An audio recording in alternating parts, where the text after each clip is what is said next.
안녕하세요. 네, 이번 자율주행 센서 데이터를 이용한 플랫폼 개발의 발표를 맡은 LG 이노텍 CTO 기반기술연구소 강석현 책임입니다.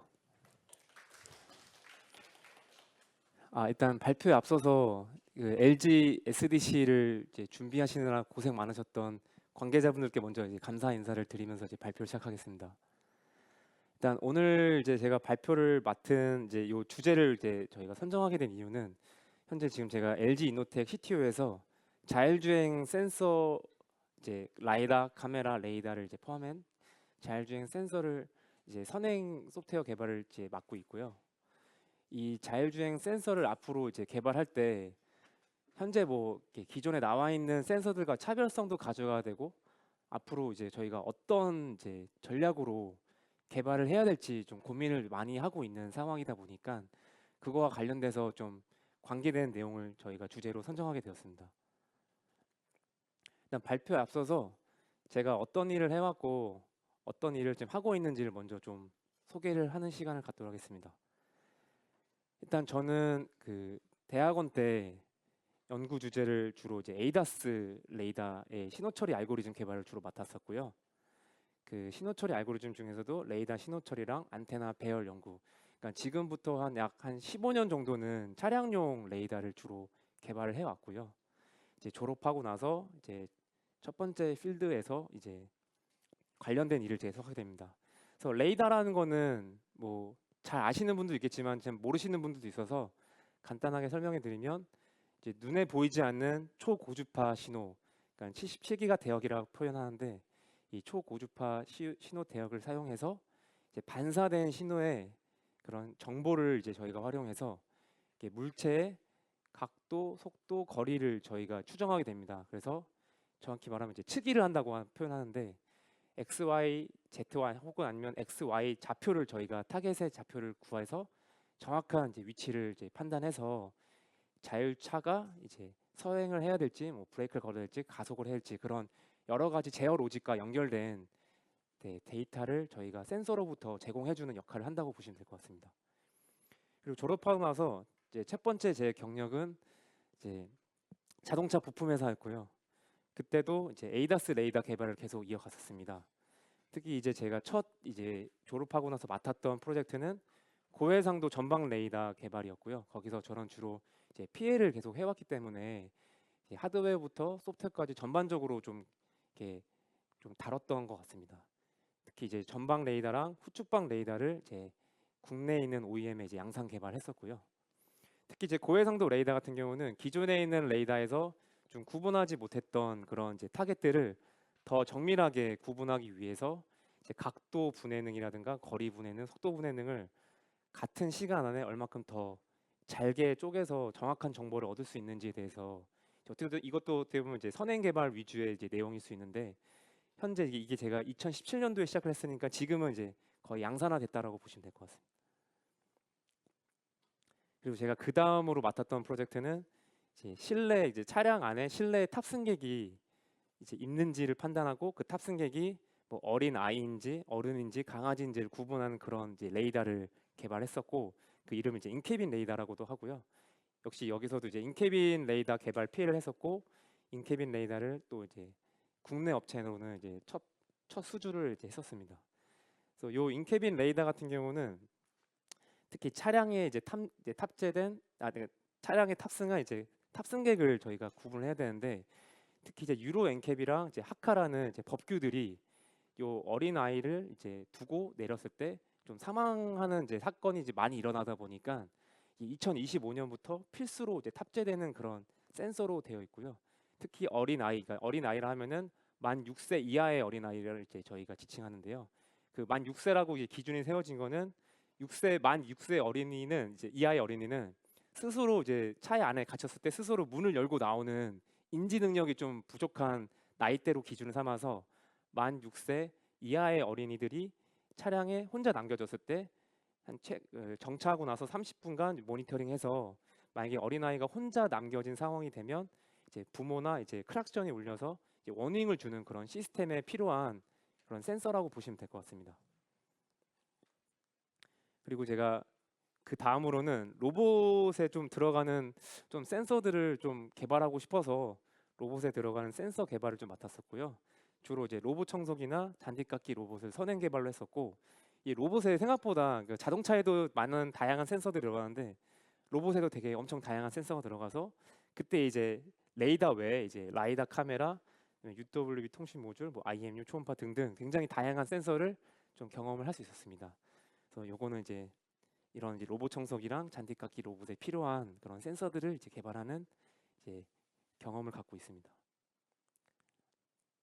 오늘 제가 좀 발표에 앞서서 좀 자율주행, 그러니까 자율주행 기술에 대해서 너무 많이 들어보시고 많이 접하셨을 것 같아서 좀 어떤 내용으로 좀 이렇게 좀 설명해 드려야지, 특히 지금 제가 맡은 시간이 굉장히 점심 먹은 직후라서 좀 졸리시기도 하고 항상 발표 때 이제 좀 지루한 내용이 되면 좀 그 아까운 시간을 버리실 것 같아서 오늘은 좀 컨셉츄얼하게 좀 설명을 드리고요. 디테일한 기술 내용보다는 좀 앞으로 저희가 좀 자율주행 센서들이 개발할 때 앞으로 가져가야 될 전략 위주로 제 설명드리겠습니다. 그래서 첫 번째로는 일반적인 자율주행 기술에 대해서 좀 소개해드리고 그거를 어떻게 적용할지를 케이스 1, 2로 나눠서 발표를 진행하겠습니다. 자율주행 기술에 앞서서 자율주행 항상 기술에 이렇게 같이 붙는 내용이 이게 자율주행 기술에 대한 레벨을 항상 저희가 표현하는데요. 총 0단계부터 5단계까지 총 5개 레벨로 나눠져 있고 각 다섯 각 이제 죄송합니다. 총 6개 레벨로 나눠져 있고 총 6개 레벨에서 주행 수준과 제어 주체, 운행 책임 이렇게 나눠지게 되는데 많은 분들이 이제 최근에 자동차를 구매하시면 레벨 2까지는 거의 양산화가 돼 있어서 거의 이제 주행하는 이제 차들의 레벨 2는 다 탑재되어 있다고 보시면 됩니다. 근데 생각해 보시면은 레벨 1에서 2까지는 굉장히 이제 좀 빨리 왔었다고 생각이 드는데 레벨 3는 사실 아직도 좀 양산이 안 되고 있는 상황입니다. 그래서 왜 양산이 안 될까 이런 거에 대해서 좀 궁금해 하시는 분들도 있고 사실 저도 항상 궁금해서 이제 좀 찾아보면은 보시면 이제 레벨 3에서는 요게 이제 요 부분이 조건부 자율주행이라고 표시를 하고요. 레벨 3부터는 운행 책임이 운전자 혹은 시스템, 그러니까 시스템이라면 이제 차량 시스템 얘기하는데 이게 쉽게 얘기하면 운전자, 그러니까 조건부 자율주행을 했을 때 이게 사고가 났을 때 운전자의 책임이냐, 자동차 회사의 책임이냐, 아니면 국가의 책임이냐 항상 이게 큰 이슈가 되고 있습니다. 그래서 최근에 뭐 뉴스 같은 거 한 2, 3년 전에만 해도 많이 나왔었는데 이 레벨 3를 이제 양산하기 위해서 테스트를 실도로에서 할 때 사고가 났을 때 이거를 누구의 책임으로 가져가야 되냐를 항상 이제 기사에서도 많이 보셨을 텐데 저는 이제 저희가 그 전파 법규라는 게 있고 그다음에 이런 자동차 법규라는 게 있어서 저는 이제 레이더 쪽을 오래 했기 때문에 그런 법규 제정을 하거나 이제 그런 이제 논의를 하는 자리에 이제 회의에 참석해서 이제 얘기를 많이 하게 되는데 정부 부처의 이제 관계자분들께서는 이제 굉장히 걱정을 많이 하세요. 사고가 났을 때 누구의 책임을 돌려야 되냐. 근데 대부분 이게 법규가 명확하지 않으면 보통 이제 나라의 정부에서 책임을 지게 되고 그런 이제 손해배상에 대한 부분도 굉장히 좀 금전적인 손실도 많이 생기기 때문에 이 법규를 얼만큼 더 이제 촘촘히 이제 그런 빈틈없이 만들어내냐가 굉장히 큰 관건이라는 얘기를 들었었고요. 특히 운전자 입장이나 자동차 회사 입장에서는 사고가 났을 때 서로 이걸 책임 전가시킬 수 있는 굉장히 여지가 많기 때문에 이 조건부 자율주행 레벨 3부터는 사고가 났을 때 운전자의 책임이냐 이제 자동차 회사의 책임이냐를 명확하게 나누는 것부터 진행이 돼야지 아마 레벨 3가 좀 더 빨리 오지 않을까라고 생각합니다. 그래서 이 운행 책임을 저희가 이제 회피하기 위해서, 그러니까 운행 책임을 회피한다기보다는 운행 책임을 누구의 잘못인지를 더 명확하게 나누기 위해서 많은 법규와 표준들이 나와 있습니다. 보시면 이렇게 자율주행 시스템에 대한 표준, 자율주행 테스트 시나리오에 대한 표준, 자율주행 테스트 장비 장치에 대한 표준, 개발 방법 절차에 대한 표준, 굉장히 다양한 이제 그런 표준들이랑 이제 법규들이 있는데요. 사실 제가 여기서 이제 보여드리는 요 자료들은 정말 이 자율주행 검증 관련된 표준의 정말 일부라고 보시면 되고요. 뭐 미국 자동차학회, 아니면 유럽 자동차학회, 일본 자동차학회, 국내 자동차학회 여러 학회에서도 연구가 많이 진행되고 있고 지금은 현재 보시면 알겠지만 대부분의 이제 법규들이 다 시스템 관점, 그러니까 어플리케이션 관점에서 대부분 이렇게 법규랑 표준이 이렇게 나와 있는데 현재 다양한 나라에서 이거를 이제 자율주행 센서 레벨까지 가져와서 이 자율주행 센서를 어떻게 개발해야 되고 이게 방법론적인 부분부터 이제 검증하는 부분, 그다음에 이제 이거를 어떻게 우리가 스펙을 가져갈지 이런 부분까지 다 디테일하게 지금 제정을 하고 있는 상황이라 보시면 될 것 같아요. 그래서 보시면은 이제 얼핏 잠깐 보여드리면 뭐 쉽게 이제 뭐 자동 주차 어떻게 보면 저희가 좀 많이 좀 간과할 수 있는 부분인데 레벨 3부터는 자동 주차도 돼야 됩니다. 그러니까 레벨 2라고 돼 있긴 하지만 자동 주차가 이 자동 주차도 여러 가지 종류가 있지만 저희가 정말 사람이 내려서 이 차가 정말 이 빈 주차 공간에 들어가서 알아서 주차하게 하는 것까지 보시면 이제 자동 주차랑 발렛 주차랑이 있는데 이런 자동 주차적인 부분에서도 법규가 좀 다 나와 있고요. 뭐 다양하게 이제 뭐 자율 셔틀에 대한 부분. 그러니까 이것도 지금은 정확히 말씀드리면 법규라기 모든 표준이기 때문에 이런 프로토콜을 따라야 된다라는 그런 의미인 거지. 문제가 생겼을 때 이거를 어떻게 해결할지는 이제 또 법규화가 돼야 되기 때문에 이런 표준과 관련돼서 그다음에 법규화도 굉장히 중요한 상황이라고 보시면 될 것 같습니다. 그리고 차량 기능 안전에 관련된 표준인데 가장 대표적인 ISO 26262가 있고요. 이제 V 사이클이라고도 표현하고 이제 하드웨어 검증부터 소프트웨어 검증까지 어떻게 해야 되는지 이런 프로토콜을 이제 ISO 26262에서 제정이 되고 있고 이게 버전이 최근에 버전 2로 나와 있는데 버전 1까지만 해도 대부분 다 이게 되면 차량 레벨에서 이제 좀 어떤 어플리케이션 레벨에서 어떻게 검증할지가 대부분이었는데 버전 2가 되면서 보시면 이렇게 반도체에 대한 부분이 이제 들어가게 됩니다. 그럼 반도체에 대한 부분을 검증을 어떻게 해야 될지는 사실 이거는 좀 자동차 회사 OEM의 이런 역할이라기보다는 이런 센서를 만드는 모듈을 만드는 그런 부품 회사들이 이 반도체를 어떻게 검증할지를 고민해야 될 부분이기 때문에 저희 이노텍에서는 이 반도체에 대한 검증을 특히 이제 모듈에 대한 검증을 어떻게 이제 자율주행과 연결해서 좀 가져갈지를 좀 고민을 하고 있다고 생각하시면 될 것 같아요.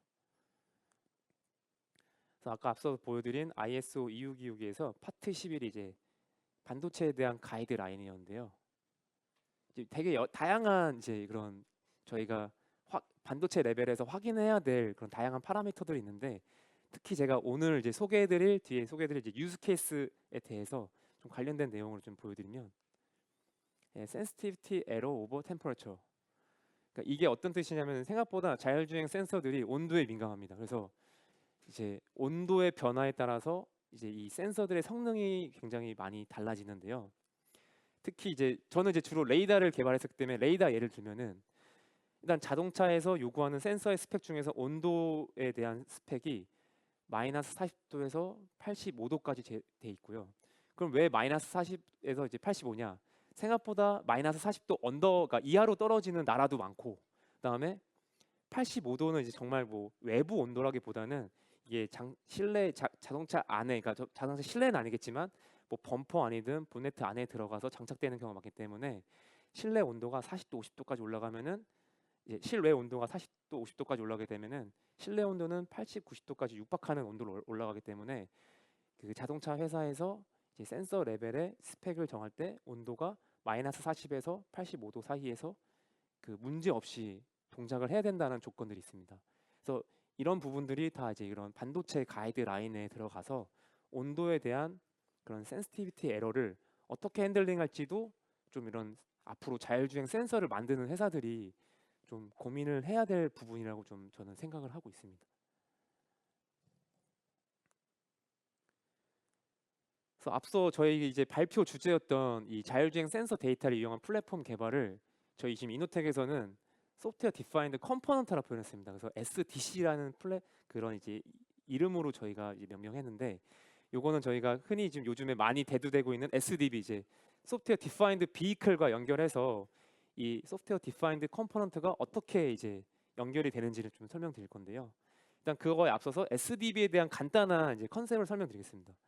이 차량에서 발생하는 많은 이제 차량의 데이터를 다 이제 그 내부에 있는 프로세서에 저장할 수 없기 때문에 다양한 데이터를 이제 클라우드로 올리게 됩니다. 그래서 이 차량 정보로는 각종 이제 자율주행을 위한 센서들에 대한 데이터, 그다음에 차량의 현재 상태에 대한 데이터, 그러니까 헤딩 앵글이든 휠 스피드든 뭐 여러 가지 제가 여기서는 다 명시를 못했지만 다양한 차량의 데이터를 이제 클라우드로 올려서 그 다양한 데이터를 이제 모아서 저희가 빅데이터 처리를 하게 되면 반대로 클라우드에서 실시간으로 온라인 서비스를 저희가 활용할 수 있게 하는데, 오디오 같은 경우도 가끔 이제 저희가 주행하다 보면 이게 그 라디오를 들으신다 했을 때 어느 날은 좀 뉴스를 듣고 싶고 어느 날은 이제 뭐 이렇게 음악을 듣고 싶다 그랬을 때 사람의 이게 운전자의 기분에 따라서 이제 오디오를 어떻게 이제 실행할지, 그런 이제 AI 오디오라고도 표현하는데요. 이거는 뭐 라디오에 국한된 게 아니고 어떤 음악을 들을지 아니면 뭐 어떤 이제 컨텐츠를 이제 운전자한테 제공할지, 이런 AI 오디오라는 기능을 이제 저희가 서비스로 가져갈 수도 있고요. 그다음에 이제 자율주행에서 굉장히 중요한 게 이제 맵입니다. 왜냐면 자율주행 센서들이 그때그때 이제 상황을 판단해서 자율주행할 때 이제 저희가 제어 로직에 영향을 줄 수 있지만, 일단 기본적으로 맵 베이스로 자율주행 로직이 동작하기 때문에 이 맵이 실시간으로 계속 업데이트되는 이제 그런 서비스를 줄 수 있습니다. 특히 이제 이 맵 데이터 업데이트가 굉장히 중요한 게, 갑자기 사고가 일어나거나 갑자기 뭔가 공사 구간이 생겼을 때 차량이 이제 막히거나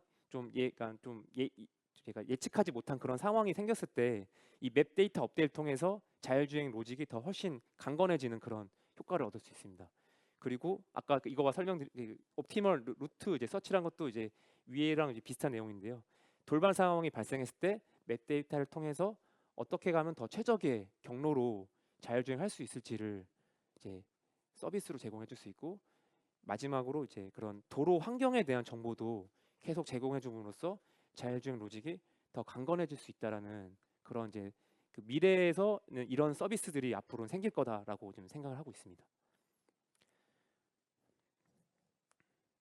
그래서 SDB 관련돼서 마지막으로 좀 토요타 사례를 설명드리면, 토요타에서는 이미 한 2, 3년 전부터 이런 이제 SDB에 대한 컨셉을 그려서 이런 이제 좀 뭐랄까 좀 전체적인 모빌리티 서비스 플랫폼이라고 이제 명명하는데, 본인들이 가져가 될 영역은 이제 토요타 스마트 센터라는 이제 그런 그 데이터를 계속 누적시켜서 클라우드로 올리는 이제 그런 서비스를 만들고 있고, 그 서비스를 활용해서 다양한 이제 이런 모빌리티 서비스 플랫폼을 활용해서 다양한 서비스를 통해서 운전자한테 그런 다양한 이제 서비스를 제공해 줄 수 있다라는 이제 컨셉으로 이제 토요타에서 지금 이걸 한 2, 3년 전부터 나왔던 컨셉이고요. 이 토요타에서도 계속 매년 업데이트를 하고 있습니다. 그래서 요거 같은 경우는 최신 버전이고, 요거 관련돼서 이제 토요타 데이터 센터와 관련된 이제 자료를 찾아보시면 굉장히 옛날 정보부터 이제 최근까지 업데이트되는 내용을 볼 수 있습니다. 그래서 여기서 얘기하는 죄송합니다. 여기서 얘기하는 DCM이라는 거는 그냥 어떤 통신 모듈이라 생각하시면 되고요. 자동차에서 나오는 정보를 토요타 스마트 데이터 센터에 저희 누적시키고 당연히 이거를 클라우드 서버로 운영하겠죠. 그래서 여기서 나온 수많은 데이터를 계속 누적시켜서 다양한 서비스로 이걸 활용할 수 있도록 이제 그 데이터를 제공해 주겠다. 그럼 이게 뭐가 되냐? 저희가 이제 미래 모빌리티는 어떤 분이 얘기했을 때 움직이는 이제 스마트폰이 될 거다라는 얘기가 있잖아요. 그러니까 보시면은 예전에는 저희가 이제 피처폰을 사용했을 때는 단순히 이제 전화 걸기랑 뭐 문자 보내는 기능이 주로였다면, 지금은 다양한 앱을 통해서 게임도 하시고 뭐 영화나 드라마도 이제 보실 수 있는데, 이제 미래의 자동차에서는 이 SDB 베이스로 이런 서비스를 통해서 다양한 이제 모바일에서 이제 사용하셨던 그런 이제 서비스를 받으실 수 있다라고 생각하시면 될 것 같아요. 특히 이 인슈런스 컴퍼니에서 이제 보험회사에서 이제 좀 많이 활용할 수 있을 거라고 보는데요. 최근에 테슬라 보험이라고 들어보셨을 수도 있는데, 테슬라에서 이런 자기네들이 갖고 있는 그 차량의 데이터를 이용해서 보험 상품을 만들어서, 예를 들어서 안전하게 운전하는 운전자한테는 조금 더 이제 보험료에 대한 베네핏을 줘서 보험료를 좀 이렇게 인하해주거나, 좀 위험하게 운전하는 운전자한테는 조금 더 이제 보험료를 올려서 좀 그런 차별성을 두겠다라는 이제 보험 상품도 있었고요.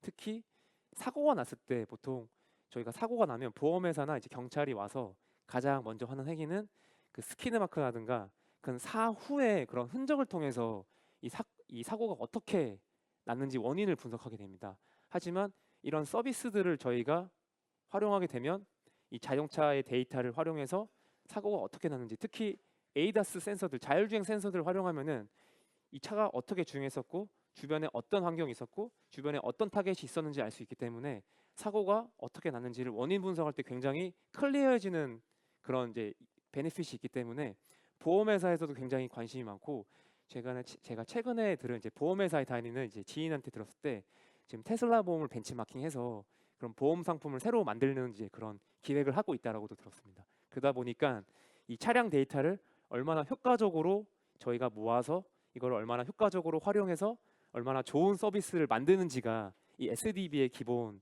이제 그런 개념이라고 생각하시면 될 것 같습니다.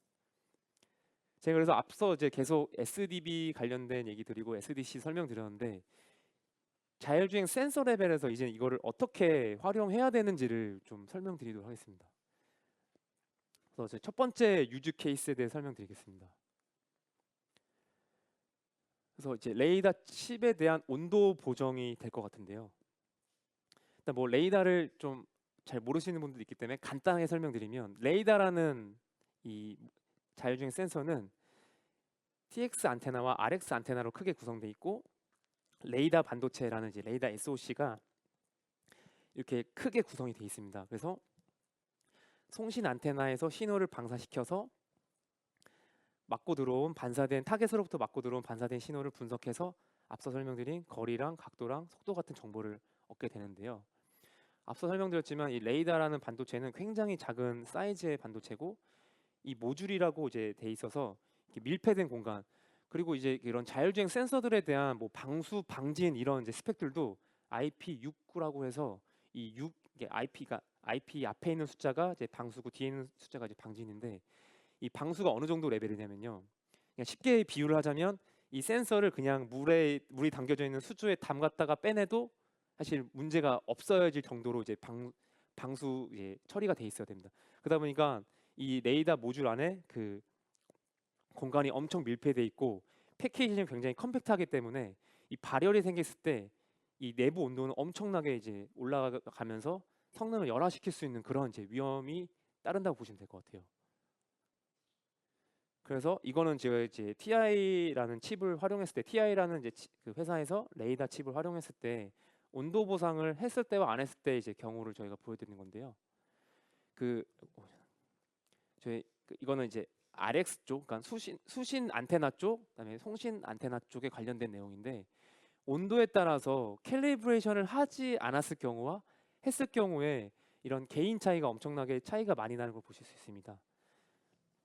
이게 뭐 일반적으로 이 레이더를 하시지 않은 분들은 이 개인 차이가 얼마나 날지를 아직 정확하게 아실 수 없기 때문에 설명드리면 여기 보시면 이제 dB 스케일로 그 125도까지가 사실은 최종 이제 오퍼레이션 템퍼레처로 보시면 되고요. 125도에서 42dB와 한 35dB 차이라고 해서 약 한 7dB 차이 나는데 이거를 저희가 거리로 환산하게 되면은 한 300m까지 볼 수 있는 레이더가 한뭐 150m, 한 100m에서 150m 사이밖에 볼 수 없는 그런 정도의 스펙 차이를 유발하는 요소라 보시면 될 것 같아요.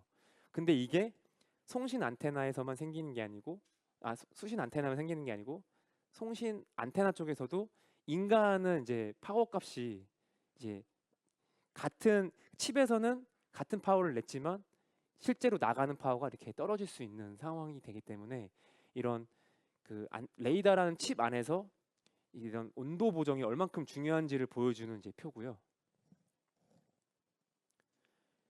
네, 지금 그럼 당연히 반도체 내부에서도 이런 이제 이슈들이 있는 걸 알기 때문에 자동으로 이제 보정을 하게 되어 있습니다. 근데 문제는 저희가 이제 온도 테이블을 칩 안에 이제 저장해 놓을 때 이제 룩업 테이블이 하는데 테이블화 시켜서 해놓기 때문에 이게 비트 연산으로 저희가 이제 수행할 수 있게 이제 돼 있어서 이게 좀 리니어하게 좀 이렇게 컨티뉴어스하게 쭉 이렇게 보정이 되는 게 아니고요. 온도 구간별로 이렇게 이제 EDB식 차이나도로 구성이 돼 있습니다. 그러다 보니까 지금 상온에서 저희가 예전에 이제 제가 개발했을 때 상온에서 아무런 외부의 그런 좀 외압도 없고 아무런 변화를 주지 않았고 그냥 한 뭐 3, 4일 거의 일주일 동안 계속 켜놓은 적이 있어요. 그래서 계속 켜놨을 때 이게 이런 신호 세기가 어떻게 변하는지 테스트했는데 이렇게 지금 튀는 경우를 보실 수 있습니다. 그게 왜 그러냐면은 이런 그 온도의 경계선에서 갑자기 EDB씩 튀기 때문에 이게 사실 반도체 칩 안의 입장에서는 얘가 정말 뭐 예를 들어서 여기 60도를 이제 가정하면 이게 59도인지 61도인지 정확하게 판단할 수가 없고, 온도 센서는 칩 내부에 있긴 하지만 정말 메인이 되는 칩보다는 그 약간 주변부에 있기 때문에 온도 센서가 칩 내부의 실제 온도랑은 약간 좀 갭이 있습니다. 그래서 이런 경계선에 있는 그 온도가 경계선에 있을 때 이런 개인이 갑자기 튀는 현상이 있어서 외부에서 아무런 영향을 주지 않아도 갑자기 이렇게 바뀌는, 이런 파워가 갑자기 바뀌는 경우가 있어서, 이런 경우에는 사실 이제 개인이 좋아지는 거기 때문에 뭐 레이더 입장에서 좋을 수 있지만, 그런 이제 안정성이라든가 그다음에 어큐러시 정확도 측면에서는 이렇게 좀 개인이 튀는 게 굉장히 좀 안 좋고, 저희가 이게 뭐 양산에 들어가면 튜닝이라는 표현을 하는데 튜닝할 때 굉장히 어려운 점이 있습니다. 그래서 이런 것들을 지금 어떻게 해결할 수 있을까라고 고민했을 때, 저희가 레이더에서 나오는 탐지 결과에서 이제 초기 신호 세기를 계속 저희가 클라우드 서버에 내부 온도값과 신호 세기 값을 계속 올리고, 그 클라우드 서버에서 그런 AI 로직을 통해서 그 온도에 따른 보정값을 계속 업데이트를 하면서 이제 어떤 주기적인 신호에 따라서 온도 보정 로직에 이거를 계속 이제 내려준 다음에 이 온도 보정 로직에서 나온 최종 보정값을 전달해서 최종 신호 세기 값을 전달하게 되면 이 약간 이렇게 튀는, 어떤 개인이 튀는 현상을 좀 줄일 수 있지 않을까라고 좀 생각을 하고 있어서 이런 방향으로 저희가 좀 개발을 검토하고 있습니다. 이거 같은 경우는 앞서 설명드린 건 이제 개인의 측면이었고, 요거 같은 경우는 이제 페이지 측면인데, 이 페이지 측면에서도 이 온도에 따른 변화가 어떻게 되는지를 보여드리는 거고, 이 페이지 같은 경우는 각도 분해능이라든가 각도 정확도에 대한 차이를 유발하기 때문에 이거 같은 경우도 굉장히 좀 크리티컬한 이슈라고 보시면 될 것 같습니다. 제가 마지막으로 좀 소개해드릴 유즈 케이스는 주행 중 축 보정이라는 이제 케이스입니다. 이거는 이제 어떤 기능인지를 설명드리면요. 그 이제 보통 저희가 처음에 처음에 이제 초기에 차에 장착을 하고 나서 차량이 계속 주행하다 보면 굉장히 많은 이제 그런 흔들림과 이제 그런 진동에 노출이 됩니다. 그리고 이제 레이더 같은 경우는 처음에 전방 레이더를 기준으로 말씀드리면, 전방 레이더 같은 경우는 이제 레이더 이제 코너에 네 군데 이제 저희가 나사로 체결하게 되는데, 생각보다 이 나사를 체결을 굉장히 강하게 하더라도 오랜 시간 동안 계속 주행하다 보면은 이 네 군데의 나사가 좀 다른 이제 경향으로 좀 조금씩 풀리게 돼요. 그러면은 상하도 틀리게 되고 좌우도 틀리게 되는 그런 상황이 되는데, 근데 그걸 저희가 이제 미스 얼라인드 레이더라고 하고, 이 축이 틀어졌다고 표현합니다. 그래서 만약에 축이 틀어지게 되면 어떻게 되냐? 여기 보시는 게 지금 뭐 가드레일이라고 보시면 되고요. 원래는 이제 레이더 축이 자동차의 축과 일직선으로 잘 맞는 상황이었다 보시면, 이 가드레일에서 나오는 탐지 정보가 다음과 같이 조금 삐뚤삐뚤하지만 그래도 나름 이제 그 평균을 취했을 때 똑바로 나와야 될 그런 상황인데, 만약에 레이더가 약간 왼쪽으로 틀어지게 된다면 다음처럼 레이더는 이 똑바른 이제 수직으로 이제 형성된 가드레일에서 나오는 타겟인데도 불구하고 이렇게 휘었다라고 볼 수밖에 없습니다. 그렇기 때문에 이 그 주행 중 축보정이라는 기능이 굉장히 중요하고요. 이거는 자동차 OEM에서 제일 그 기본적인 센서의 그런 성능보다도 더 중요하게 여기는 부분이다. 왜 그러냐면은 저희가 자동차의 센서 부품 회사에서 센서를 팔고 나서 자동차에 달게 된 순간부터는 모든 책임이 다 자동차 회사의 책임인데, 장착이 되고 나서 오랜 시간 동안 지난 다음에 문제가 되기 때문에 자동차 회사는 이거를 자기들의 책임으로 갖고 가고 싶지 않기 때문에 이런 이제 주행 중 축 보정이라는 기능을 굉장히 중시하고, 진짜 그 양산 이제 그런 단계에 들어가면 정말 마지막까지 끝까지 평가팀에서 물고 늘어지는 부분이 이 기능이라고 보시면 돼요. 그래서 엄청 중요한 기능인데, 이 기능의 문제가 뭐냐? 앞서 설명드렸지만 이 뭔가 이게 직선 주행을 하면서 이 직선으로 된 그런 타겟으로 형성되어 있는 이 데이터들을 쭉 모아서 얘가 실제로 얼마나 틀어졌는지를 저희가 이 오프셋 값을 구할 수 있게 돼 있습니다. 그러니까 그 이 직선으로 주행한다는 걸 어떻게 판단하냐면, 이제 요 레이스를 통해서 헤딩 앵글이 얼마나 틀어졌는지 그 조건을 걸어서 그 안에 들어오면 직선 주행한다고 판단하고, 그 직선 주행하는 과정에서 이렇게 가드레일 같은 이제 타겟이 있을 때 제가 그 데이터를 이제 누적시켜서 이제 저희가 이런 오프셋 값을 구하게 되는데요. 예를 들면 이런 이렇게 그런 이제 공항으로 가는 이제 대교에 이제 그런 직선 주로에 이렇게 좀 반사 신호가 강하게 나올 수 있는 그런 가드레일이 있으면 너무 좋은데 실제로 저희가 이런 도로를 주행하기는 굉장히 어렵습니다. 그래서 제가 이제 양산 개발할 때 이런 도로 위주로만 따라다녀도 하루 종일 8시간을 저희가 주행하더라도 그 정말 저희가 원하는 수준의 데이터를 모으기가 어려워서 정확하게 축 보정을 하기 어려운 상황이었습니다. 그래서 이 부분을 어떻게 해결하면 좋을지 고민했을 때 앞서 설명드린 거랑 비슷한 것처럼 이제 틀어진 센서 축으로 인해 발생되는 오프셋 밸류 값을 이제 계속 그 잘 계산하기 위해서 앞서 설명드린 이런 도로 환경에서 이제 취득한 데이터를 계속 누적시키는 겁니다. 근데 누적시킬 때 그 센서 자체적으로 갖고 있거나 아니면 자동차 갖고 있는 프로세서에 이 수많은 데이터를 계속 누적시킬 수가 없기 때문에 이 데이터를 계속 누적시키는 거를 이렇게 클라우드 서버에 올리고 이 클라우드 서버에서 계속 데이터를 누적시키면서 차량 정보와 함께 얼마나 틀어졌는지 이 오프셋 룩업 테이블을 만들어 줘서 저희가 이 축 보정 로직에 들어가서 최종적으로 오프셋 밸류 값을 전달하게 되면 이 앞서 설명드린 축이 얼마나 틀어졌는지를 정확하게 판단할 수 있다라고 좀 생각하고 있습니다. 그럼 마지막으로 이게 왜 중요하냐를 좀 마지막 설명드리고 제가 발표를 마칠 텐데요. 이제 레이더 같은 경우는 300m 앞에 있는 타겟을 봐야 됩니다. 뭐 100m 이상, 200m까지 봐야 되는데 예를 들어서 100m에 있는데 그러니까 100m에서 1m 수평 간격으로 1m 떨어져 있는 타겟이 약 1도 정도 차이가 난다고 보시면 되는데요. 300m 같은 경우는 한 0.3도 정도, 1m 간격에 있는 차가 0.3도 정도 틀어지는 건데 만약에 0.3도가 틀어지면은 이제 거리값으로 횡 위치로 이제 1m가 틀어지는 건데 전면에 있는 차가 잘못하면 왼쪽이나 오른쪽에 있는 차로 인식을 하게 됩니다. 그래서 전면에 타겟이 있는데도 불구하고 저희가 인지를 못해서 그냥 그대로 이제 주행하다 보면 이제 그런 사고에 노출될 수 있는 위험이 있기 때문에 굉장히 중요한 기능이고 이 중요한 기능에서 계속 아직까지도 양산 개발에서도 바틀렉이기 때문에 이런 클라우드 서버를 이용해서 저희가 데이터를 계속 누적시키면서 이런 센서 성능을 높일 수 있는 방향을 검토한다면 저희가 어쨌든 뭐 LG 이노텍이 글로벌적으로 다른 부품사들과 더 차별성을 갖고 더 좋은 성능으로 고객사한테 좋은 이제 부품을 제공해 줄 수 있지 않을까라고 좀 고민을 하면서 이렇게 좀 저희가 전략을 세워서 개발을 진행하고 있습니다. 네, 제가 준비한 발표 내용 여기까지고 혹시 뭐 이렇게 질문 사항 있으시면은 좀 질문 받고 좀 마무리하도록 하겠습니다.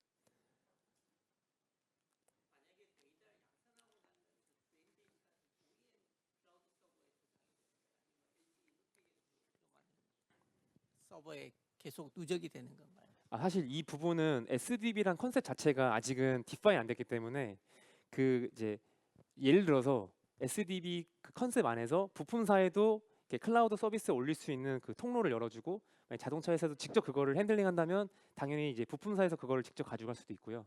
아니면 말씀하신 대로 그게 안 된다면 자동차 회사에서 가져가되 저희가 그 데이터를 계속 제공해 줌으로써 그 클라우드 서버 안에서 그런 이제 로직들을 좀 이렇게 수행할 수 있도록 그렇게 이제 좀 협의를 좀 해야 될 거라고 생각하고 있습니다. 감사합니다.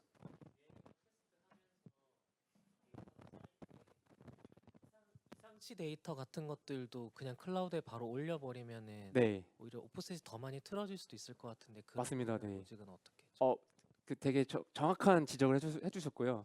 당연히 저희가 이제 양질의 잘못된 데이터인지는 그 센서 내부에서 판단하는 로직이 또 별도로 돌아가고 있습니다. 그래서 그 센서 내부에서 판단했을 때 양질의 데이터라고만 생각했을 때만 사용하게 돼 있어서 그런 데이터를 지금 클라우드 서버로 올릴 수 있을 거라고 보고 있습니다.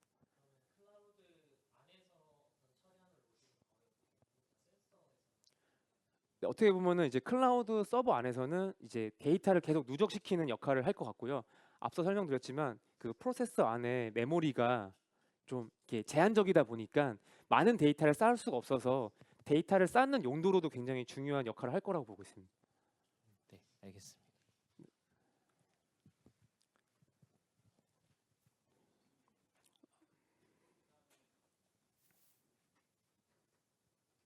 그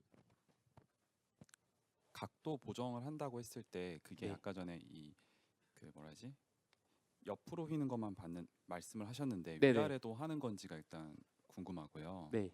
두 번째는 아까 그 보정을 하려면은 정지되어 있는 예를 들면 뭐 일직선상으로 있는 이런 게 있어야지 일단 그러니까 뭐가 있어야 그걸 보고 보정을 할 건데 애초에 그게 정말로 직선상으로 있는지 아닌지부터가 불분명할 수 있잖아요. 아, 예를 네네. 들면 공사 중이라서 도로 이렇게 옆으로 대각선으로 막아서 일직선상으로 쭉 있는 애를 보고 걔가 가드레일인데 옆으로 있네라고 판단하고 보정을 했는데 알고 보면 진짜로 옆으로 있는 애가 있을 수도 네, 있는 맞습니다. 거고. 네. 그래서 그런 건 어떻게 처리하는지가 좀 궁금합니다. 일단 첫 번째 질문에 답을 드리면 저희가 기존에 사용하던 레이더는 이제 3D 이미지, 3D 레이더라고 어떻게 보면 이제 그러니까 거리 속도, 이제 수평 각도만 하기 때문에 X, Y 좌표로만 구하는 레이더를 썼을 때는 당연히 이제 수직 성분은 없기 때문에 안 됐었지만 최근에 저희가 개발하고 있는 레이더는 수직 각도 정보까지 이제 취득할 수 있어서 X, Y, Z 좌표로 만들 수 있습니다. 그래서 수직 정보를 얻게 되면 이제 수평에서 했던 것처럼 똑같이 얼라이먼트를 할 수 있는 상황이 돼서 수평에 대한 얼라이먼트, 수직에 대한 얼라이먼트 둘 다 가져가야 될 상황이고 최근에 이제 고객사에서 나오는 이제 리퀘어먼트를 보면은 수직에 대한 부분도 얼라이먼트 맞추라는 이제 그런 니즈가 나와 있고요.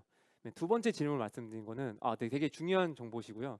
그래서 레이더 로직 안에 그런 환경을 인지하는 로직들이 있습니다. 그래서 이게 사실은 좀 쉽게 표현하면은 가드레일인지 가드레일이 아닌 일반 이제 주변 구조물인지를 좀 먼저 구분할 수 있는 로직이 있고요.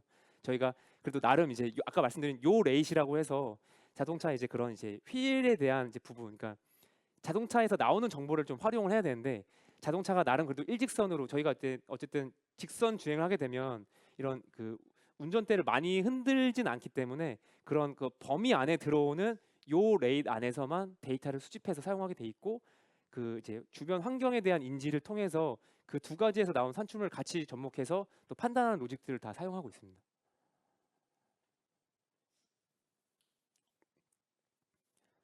네, 혹시 뭐 더 질문이 네, 있으실까요? 저 뒷분이 저 먼저 하셔서 잠깐. 네.